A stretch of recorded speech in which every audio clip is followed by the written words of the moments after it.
waayo marka dad waxaynu arkaynaa iyadoo xumad yar ku dhacdo la dhayilsanayo la moodaya xaalad caadiya markii dambana ay dhacday ay ku oranayaan afkii buu dhiig ka keenay sankii buu dhiig ka keenay toos xumadan looma kala qaadayo waxa gudbinaya waa kaneeco xanuunkan faysiskiisa kala duwan dartiid uu jiro mid hemorrhagic la yiraahdo oo ibooliya caalamka inuu naqaanay khatar tahay iyo la waji ah oo dadka khatar gelin karo dhimasho fara badan keeni kara markaas halka waan soo maray waarka dad fara badan baa jiifay dad fara badan baa jiifay oo xaaladda ay ku jiraan ay kala duwan tahay xumadan ma tahay mid jirta oo Soomaaliland ka jirta hal qof wajigu la yimid inuuna hal qof oo kale aan ugu iman marka dadkii way kala duwan yihiin waxyaabaha kala duwan ee cajaa'ibka ee xanuunka leeyahay waxa kamid ah kulanti wanaagsan daawadayaal meel kasta oo caalamka aad ka joogtaan kuna soo dhawaada barnaamij caafimaad oo aan ugu talagalnay inaad xog badan aad kaga ogaataan ama aad ku ogaataan xumada daran ee inta badan ay bulshadu sida weyn ugu hadal hayso baraha bulshada xumadaas ayaa waxa la sheegay isla markaasina aanu soo ogaanay in dad badan ay u yaalaan isbitaalada Soomaaliland haddaba barnaamijkani waxaanu ku falanqayn doonaa isla markaasina aanu ku qaadaal dhigi doonaa xumadani goorma ayaa la arkay Soomaaliland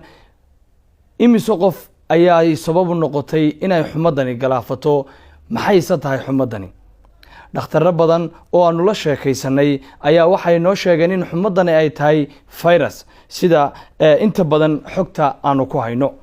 haddaba si aanu arrintaasi wax badan uga ogaano in xumadani ay tahay mid la mid ah xumadaha caadiga ah ee dadku ay arki jireen ayaa waxaa istuudiyaha marti noogu ah Dr. Maxfuud Cabdi Cabdilaahi oo ka howlgala isbitaalka weyn ee magaalada Hargeysa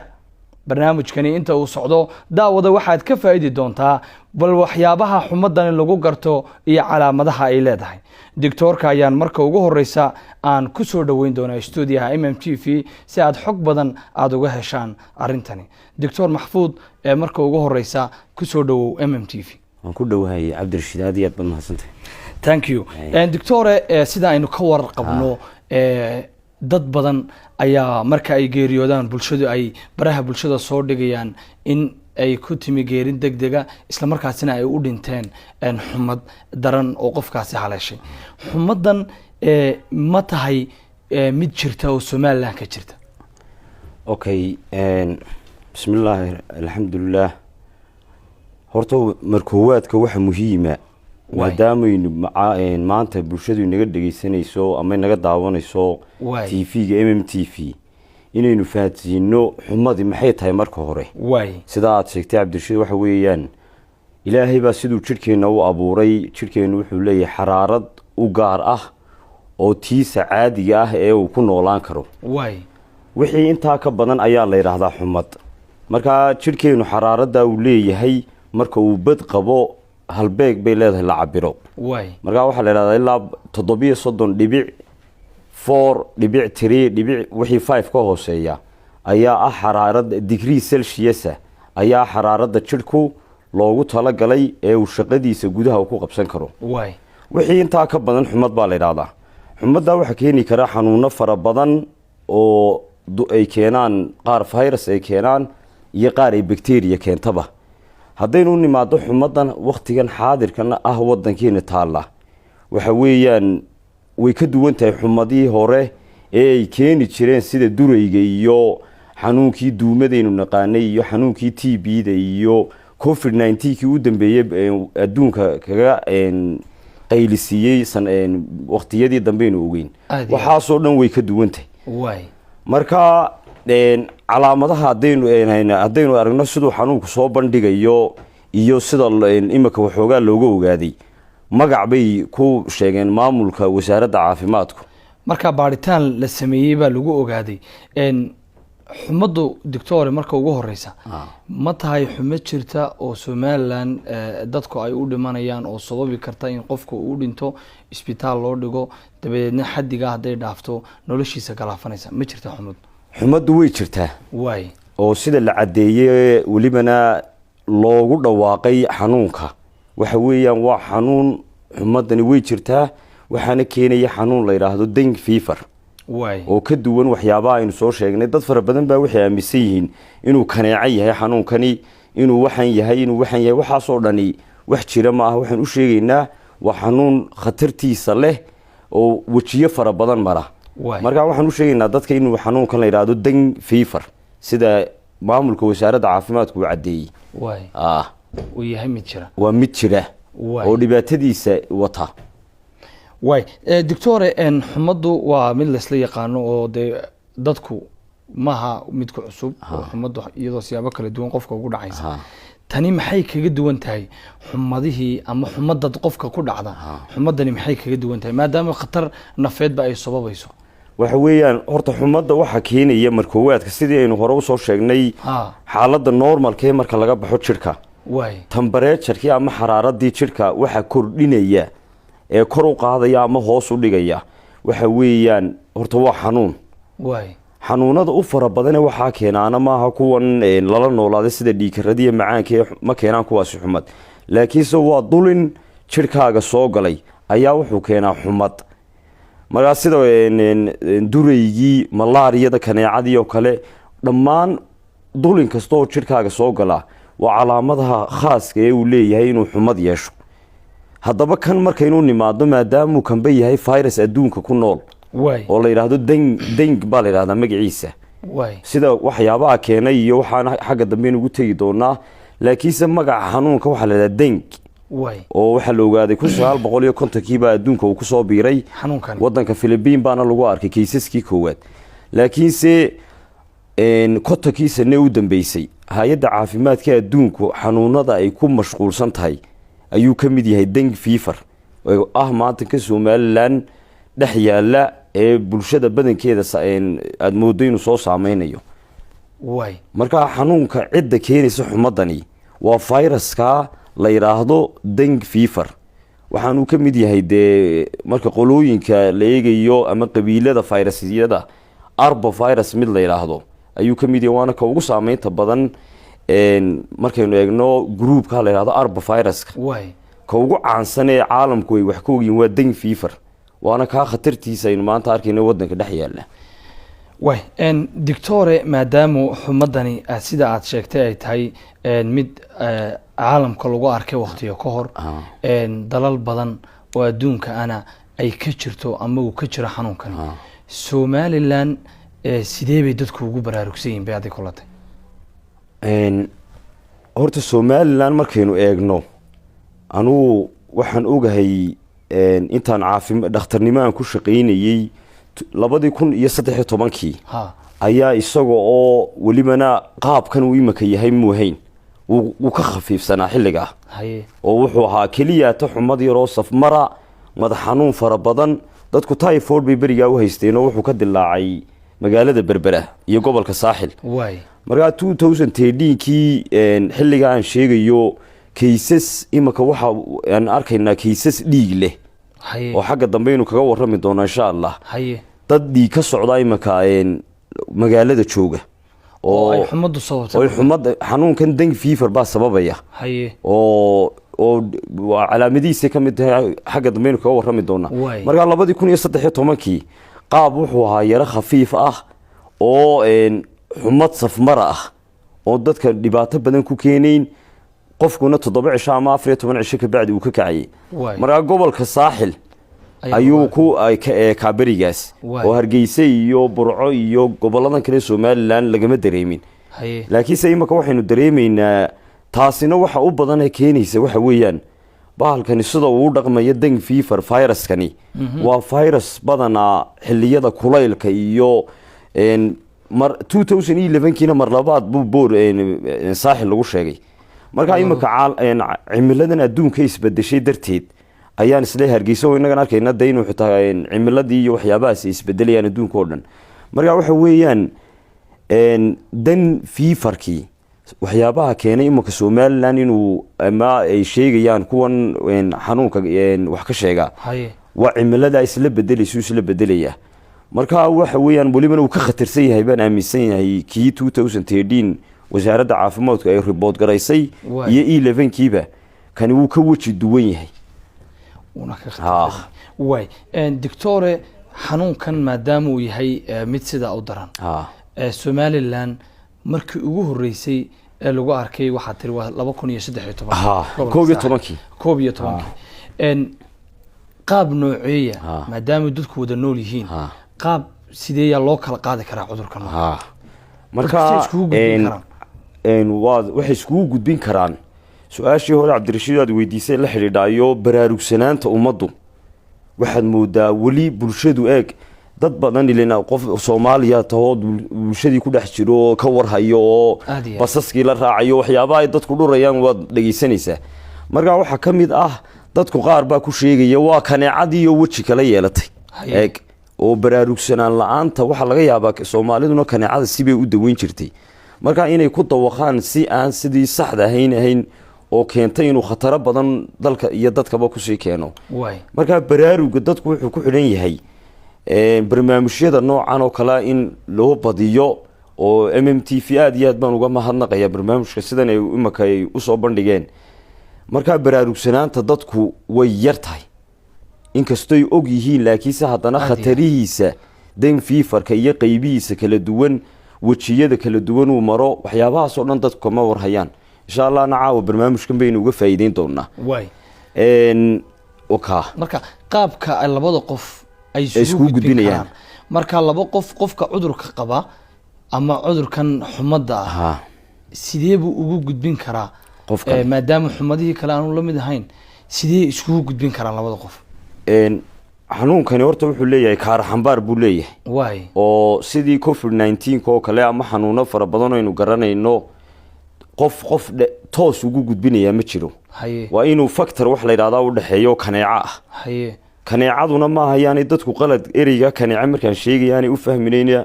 maadaama ay Soomaalinahay kaneeca waxaan u naqaanaa xanuunka duumada la yiraahdo laakiin se kani maadaama uu nagu cusub yahay waxa gudbinaya qofkan u kala gudbinaya waa kaneeco kaneecadaasina welibana ma aha tii keenaysay malaariyada xanuunkii la oran jiray duumada aha way ka duwan tahay taa waxa la yiraahdaa Anopheles mosquito kaneecada keenta laakiin tan xanuunkan aynu sheegayna keenaysay lagu dhawaaqay si official ah wasaaradda caafimaadka ugu dhawaaqday waxa weeyaan dan fever baa la yiraahdaa magac kale aanay leedahay oo groupkan inoo sheegay kamid ah waxa weeyaan marka ummaddu inay sidaa u garato oo waxa xanuunkan gudbinaya qofka u gudbinaya ma jiro waxa gudbinaya waa kaneecadaas waliba xilliyada u badan ee kaneecada soo jeeda waxa weeyaan subaxii hore iyo habeenkii markuu sii dumayo oo kale xilliga u badan ay gudbinaysaa xilliyadaas qofka xumadan daran sababaysa in qofku naftiisa ku waayo xanuunkaasi uu keenayo astaamo nooceeya ayaa buu leeyahay la oran karaa astaamuhu waxa weeyaan horta astaamuhu way kala duwan yihiin oo waxa laga yaabaa hal qof wajigu la yimid inuuna hal qof oo kale aanu u iman marka dadkii way kala duwan yihiin waxyaabaha kala duwan ee cajaayibka xanuunka leeyahay waxa kamid ah qof baa dhexdiisa habku u soo gudbinaya calaamadaha ay laba cishana u sii ahaanaya laba cishana sii ahaanaya laba cisho kalena sii ahaanaya waayo marka dad waxaynu arkaynaa iyadoo xumad yar ku dhacdo la dhayeelsanayo la moodiyo xaalad caadiya markii dambana ay dhacday ay koornayaan afkii buu dhiig ka keenay sankii buu dhiig ka keenay marka sawiraan iyo wax la saaro dhaqaatiirtu saartanay haday doonaan arkayaan inay biyo sambabadii wax galeen oo xaalado kale khatar sii galaya marka xanuunku waxa koowaad ku bilaabmaya waa sidii duray oo kale qofka waxa loo qabanaya sidii duray oo kale jir xanuun buu dareemayaa xumad buu yeelanayaa xumadaasoo kolba sii kordhaysa marba mar ka dambaysa ilaa ay noqoto xumad aad u fara badan oo qofka qarqariyo iyo waxyaabaha ku keenta matag baa laga yaabaa inay qaar yeeshaan qaar waxay yeelanayaan finan baa kasoo yaacayo jadeecadiiba dadka moodayaan marmar oo qaar baa ku leeyahay waa jadeeco marka dambana waxa imanaya xaaladahan khatarta aan dadka qaar imaka ku arkayno oo ah dhiig ka imanaya jirkoodii ama goobo barabara madow ku yeelanayo oo keenaysa xaaladda khatarta ah ee uu leeyahay wajiga khatarta ah xanuunkan dengue feverka doctor marka laga eego qofku markuu cudurkii haleelo astaamaha uu isku arko maxaa looga baahan yahay inuu tallaabooyinka la rabo inuu qofku qaado si uu naftiisu u badbaado cudurkan khatarta ana uga badbaado tallaabooyin nooceeya qofku naftiisa kula tacaalaya marka waxa weeyaan horta ta koowaad waxa weeyaan inay dadkii aqoon ay helaan oo ay gartaan ilan sidii covid-19 waxaa laga yaabaa inay dad badan dayaacadii nooga dhinteen oo dadkii iyagoon garanayn habkii qofka loo xanaaneynayay ay bacaysmeen oo ka fogaadeen qofkii markaa dadka waxaan u sheegaynaa qofkan si toosa kuguma gudbinayo xanuunka dengue fever toos xumadan looma kala qaadayo waxa gudbinaya waa kaneeco markaa kaneecadii hadduu qofku dee in mara kaneecooyinkii la soo celiyo qorshayaal fara badanoo xagga dambe aynu ka sheegi doono lagaga hortegi karo way jiraan laakiinse waxa weeyaan qofka maadaama toos ugu gudbinayn waxa weeyaan qofkii inuu xanaaneeyo qofkiisii oo aanu moodin inuu toos uga qaadayo waxyaabaha kale muhiimka waxa weeyaan paracetamol inaynu xasuusnaano dad badanoo waxaa jira dawooyin kale oo mamnuuc ka ah xanuunkan dengue fever oo dad farmasiyo u qoraya waan arkay dad fara badan iyo dad iska soo guranaya xanuunahaasoo farmasiyada kasoo guranaya maadaama aynu jirin wadankeeni imaka ilaa shuruuc adkaysa in qofka dawooyinka qaar laga joojiyo xanuunbiyaal fara badan oo ay ka mid tahay dawada ibuprofen la yidhaahdo ama kuwa NSAID-ka la yidhahdo indomethacin oo kale la yidhaahdo dad badan baa ku doonaya inay xumadan ku jabiyaan xanuunkanna khatar buu sii gelin karaa oo covid-ka way u fiicnaayeen kuwaasi laakiinse dengue fever-kan maanta aynu joogno khatar bay ku yihiin kuwaasi oo kuwa sababi karaba inuu xitaa qofku dhiigbaxan iyo waxyaabahan u nuglaado marka ummadda waxaan u sheegaynaa paracetamol iyo habkii kale dhaqanka ahaayee hadday biyo laysku qaboojiyo tahay iyo waxyaabaha tuwaalkii iyo ay xumadda u isticmaalaan oo aanay dawooyinkaan aan isticmaalin ta saddexaad waxa weeyaan inuu qofku si deg deg ah ula macaamilo dhakhtar meeshii ugu dhow oo cisbitaalka guud oo maanta mashiinkii welibana lagu baadhayay dengue feverku wuu inoo yaalaa inay yimaadaan oo ay iska baadhaan xanuunka qof kastoo xumad yeesha aada iyo aad doctore ugu dambeyntii maadaama uu la ogaaday in xanuunkani uu somalilan ka jiro xaaladana uu leeyahay markuu xaaladaha qaar gaadhana sababaya in qofku naftiisa waayo dadku sidee bay ugu baraarugsan yihiin maadaama ood isbitaalkii weynaa aada joogto dhakhtar ka howlgala aad tahay dad xaaladan u yaala ama ay jiraan ma jiraan tirainta leeg baysa ku sheegi karnaa halka heerka uu ka marayo somalilan wallaahi tiradu sida xitaa bulshada dhexdeeda aynu ka arkayno intaa telefoonaa soo dhacaya cisbitaalkii inkastoona cisbitaalka hargeysi capacity-ga uu ku qaadi karo dadka aanu haynin oo loogu talagalay dee qorshe kale oo dadka loogu shaqaynayo haddana outbreak isagoo maamulka cisbitaalku la tacaalayo haddana wuxuu sameeyey waar fiican oo dadka lagu xanaaneynayo markaa saaka waan soo maray waarkaa dad fara badan baa jiifay dad fara badan baa jiifay oo xaaladda ay ku jiraan ay kala duwan tahay kiisaskaa dhiig oo kalena way jireen markaa waxa weeyaan bulshada dhexdeedii baa guryaana lagaga soo hadlaya intaasoo leeyahay qofkii dhiig buu matagay markaa ummaddu baraaruge waxay u baahan tahay inaynu sheekh ilaa shariif ka u sarreeya ilaa ka u hooseeya waddanka intaynu istaagno aynu wacyigelintan aynu xoojinno oo maamulka wasaaradda caafimaadku uu ku soo celceliyo inkastoy ka hadleen haddana waxaan maqlayay maamul qaar sheegaya in xanuunkan oo kale uu maal yahoo aan loo dhimanayn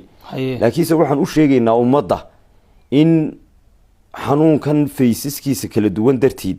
uu jiro mid hemorhajig la yidhaahdo oo ibooliya caalamka aynu naqaanay khatartahaa iyo la weji ah oo dadka khataro gelin kara oo dhimasho fara badan keeni kara markaa si aanay waxyaabahaas inoogu dhicin waxaynu u baahannahay qorshe siyaasadeed in laga samaysto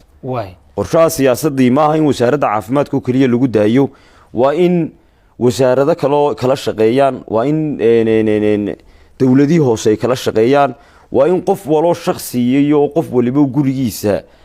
taangiyadii oo kale aynu daboolno meelaha kaneecadu ka dhalato oo kale biyo jiib meel kastoo biyo istaagayaan waa inaynu ka sii dayno waxyaabo fara badan bay u baahan tahay markaa ka shicib ahaan in qof waliba gurigiisa markuu dhex joogo weelka furan oo kale la joojiyaa waa muhiim. In meelaha banjarka oo kale taayirada ayaa iyaguna muhiima, meelaha u badan ee bahashan kaneecada waxay sideedaba jeceshay midabka madow. oo imanka haddaad u fiirsato meel haddaad fadhiisato kaneeca joogto, meesha u badan ay kusoo ururtaa waa timaha, waa madaxaaga. marka in taayiradaasoo kale qolooyinka banjarlayaasha ah, iyadoo aan dee iyaguna dowlad iyo cid kasta aan lagu xadgudbayn oo shaqadooda iyo loo ilaaliyo xuquuqdooda, in la keeno waxyaabo la isberayo lagaga buufiyo kaneecada oo kale. waayo meesha u badanay ku dhalanaysaa taayiradaas oo kale ayaa ka mid ah. guryihiina oo inagaa sheegno taangiyadii oo kale in la daboolo, wax kastoo sharaab laga cabo dibadda lagu tuurayo oo ilaahmu faanta casaantana ha noqotee waxa weeyaan way ku dhalanaysaa gudaha qoyaanka ku leh. markaa waxaan ummadda u sheegaynaa dhammaan ka shacab ahaan iyo ka dowlad ahaan iyo ka wadan ahaan cidda u sarraysaaba in ay intuu goorigoor tahay xanuunkan loo soo istaago, oo ummadana dee welibana ereyga iyagana annaga waxaa laga yaabaa inaanay dadku xoogba u qaadanin,